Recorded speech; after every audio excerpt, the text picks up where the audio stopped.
Hello everyone! Arsenal and Manchester City keep putting up messy performances and still finding ways to win. Bayern have the opposite problem, and in Madrid, the decision on Xabi Alonso is getting pushed back, again. Hi friends, you're on Football Frenzy.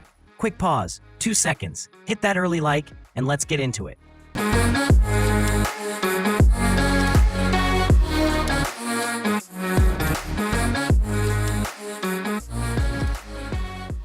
But now, Atletico are evolving back there too. With Lenormand, Ganso, and Marc Pubil, they've got a newer type of defender. Calmer on the ball, cleaner in possession, and comfortable stepping into midfield. And Pubil, 22 years old, delivers a gorgeous game-winning assist for Griezmann. The club icons save Simeone again. Valencia, even in crisis mode, show real life. They play with energy, they push up, and Lucas Beltran, the Fiorentina signing, finishes beautifully. It feels earned. Atletico take the win, but you can feel the dip after that strong autumn run. Enzo Maresca's Chelsea can look a little too perfect sometimes, organized, controlled, almost clinical. But without a spark, that control doesn't always turn into real danger. That spark is Cole Palmer. Chelsea's first 20 minutes are quiet, then Palmer starts drifting into pockets, and suddenly the whole attack looks human again. And immediately, a goal. Everton respond well.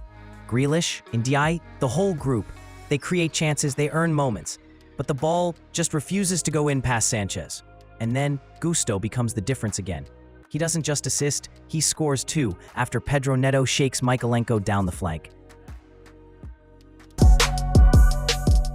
Barcelona are now on a 5th straight win since that trip to London, and the pattern is pretty clear. When the Lears are available, the game issues suddenly disappear. Funny how that works. Osasuna make life hard early. It's 0-0 at halftime, and honestly, that's a compliment to the Basques' low block. Barca have 80% possession, and Osasuna manage just 3 shots in the entire half. That's dominance. But the winner comes in a weird way, a counterattack. Osasuna gets slightly braver, step out a little, and Barca punish them. Rafinha, playing more centrally that night, scores a winning brace. Lamine Yamal gets man of the match. And quietly, one of the most interesting stories is Eric Garcia.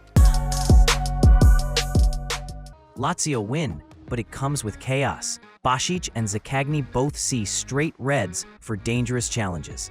Parma take hits, lose momentum, and then suffer the worst kind of punch to the gut.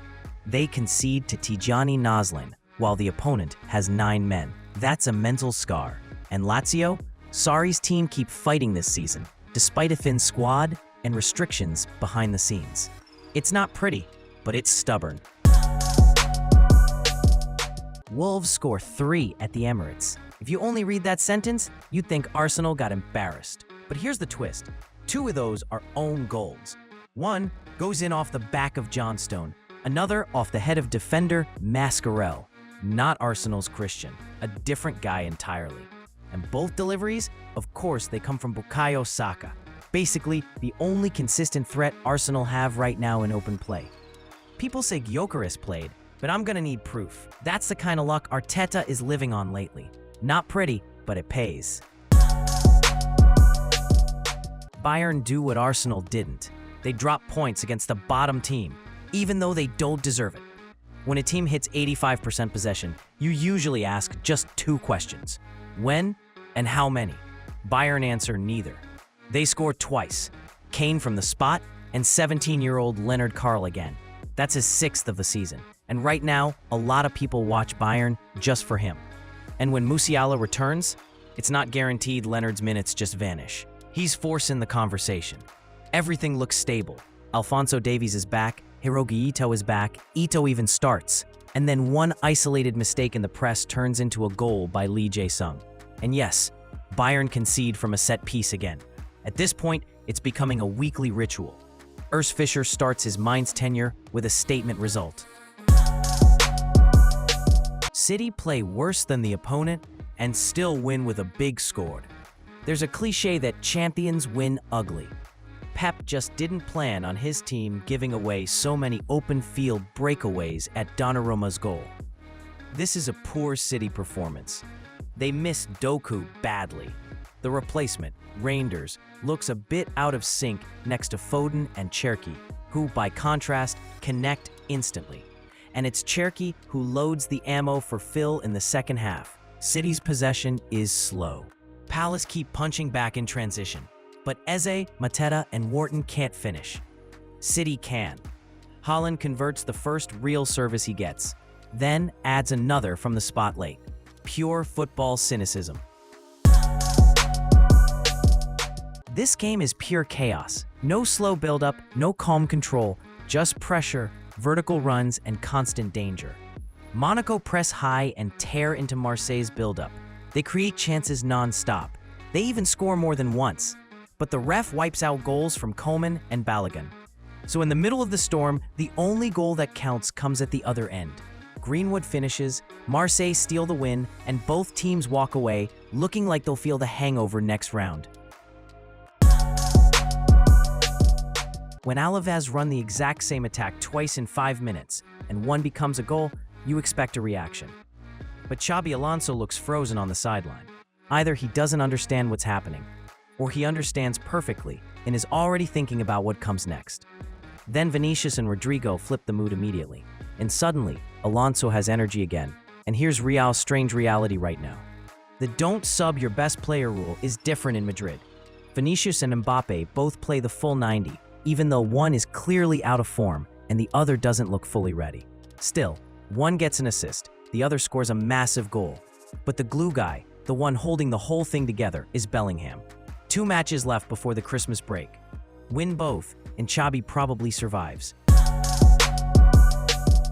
There's clear progress in Spalletti's Juventus, especially in off-ball movement, quicker circulation, and cleaner possessions in the final third. And Juve away at a lively Bologna is actually enjoyable. Bologna target the same weak zone over and over, the left center-back channel where Koopa Miners is filling in and Orsolini keeps tormenting it with dribbles. Bologna hit the crossbar before halftime, but that's basically their entire harvest. Spalletti doesn't overpower Italiano, he outplays him. Juve sit deeper in the second half, then strike through one moment of quality. Kenan Yildiz picks out Kabala, and keeper Di Gregorio breaks Bologna's press with one long ball into the run of the fresh legs, Apenda. Then a red card comes, and it's basically curtains. The score could have gotten uglier if Apenda's finishing was cleaner. Bonus round, quick hits from the weekend. Viktor Sagankov with a brace and a winning back heel. Girona complete a late comeback, and Sociedad sack another coach. Salah's corner assist for Kitake under a full Anfield applause. That looks like a player who's still inside the group, not one being pushed out. Weekend Pain Award, Diego Gomez at Brighton. 2 huge chances against Liverpool. One saved, one off the post. That's going to replay in his head all week. Omar Mascarell tries to be brave in build-up, chips a perfect parachute straight into disaster. Mallorca steal an unexpected win. David Bartasegui scores his first career goal, then scores another. Milan still only draw with Sassuolo. Tottenham gets squeezed by Forest. Hudson-Odoi with a brace, and the second is a straight-up banger. Vicario looks stunned. Stuttgart finally win after a month. Udinese beat Napoli again thanks to their Napoli specialist, Jurgen Eklenkamp. Freiburg equalized late against a 10-man Borussia side. Roma versus Lille turns into a total war. 4 red cards, 2 each side, and Lille ride it to a win. Aston Villa grind out a 9th straight win on pure character. Morgan Rogers again, and one of his finishes is lethal. And highlight of the weekend, Bayer beat Combe, and Martin Terrier wakes up the internet with a scorpion kick. Support the episode with a like, friends. Subscribe to Football Frenzy here on YouTube. Wishing you more great football, and I won't be gone long. See you soon.